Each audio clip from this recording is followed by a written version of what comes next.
Hello guys. आज हम discuss करने वाले हैं कंपनी लॉ का। एक टॉपिक है आपका transfer and transmission of shares.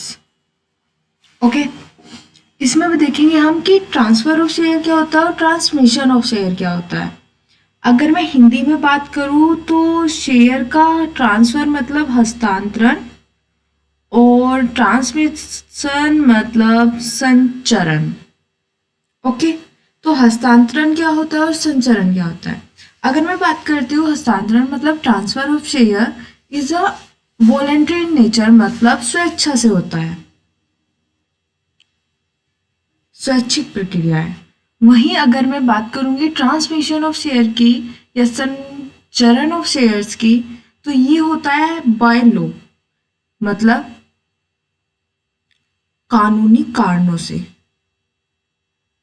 Okay, मतलब मैं अपनी मर्जी से वोलेंटाइल नेचर में अपनी मर्जी से किसी पर्सन को, मेरे पास जो शेयर है किसी को सेल कर रही हूँ, इट्स नाउ एज ट्रांसफर या हस्तांतरण।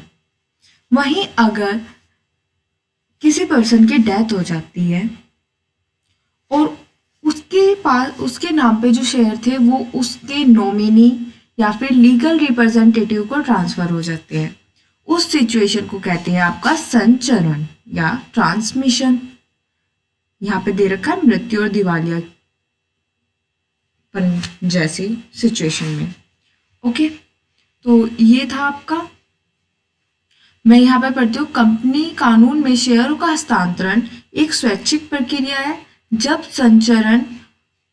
जबकि संचरण मतलब ट्रांसमिशन मृत्यु या दिवालियापन जैसी कानूनी कारणों से होता है और इसी के लिए कोई और इसके लिए और इसके लिए कोई ट्रांसमिशन कोई स्टैम्प शुल्क नहीं लगता।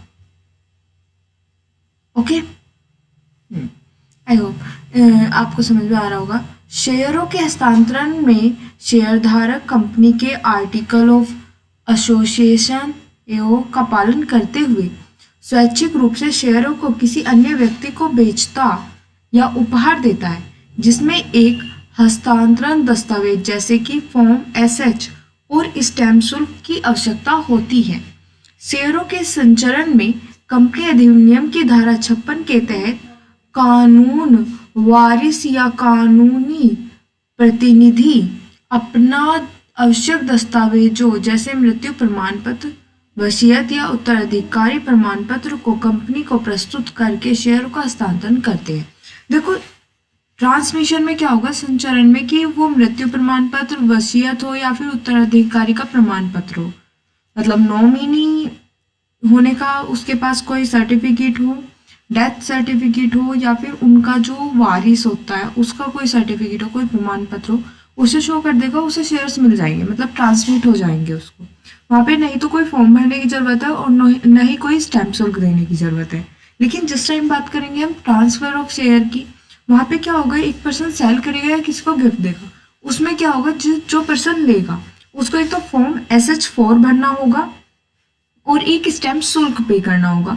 वो रहता है, एक फिक्स रहता है कि इस पे इतने जितनी शेयर की वैल्यू है उसका इतने % इसका स्टैम्प शुल्क है, तो वो पे करना होता है। तो आई होप आपको ट्रांसफर ऑफ शेयर और ट्रांसमिशन ऑफ शेयर में अंतर पता लग गया है। आप इससे रिलेटेड अगर आपको कोई वेरी शॉर्ट क्वेश्चन आता है तो आप करके आएंगे अच्छे से। Thank you.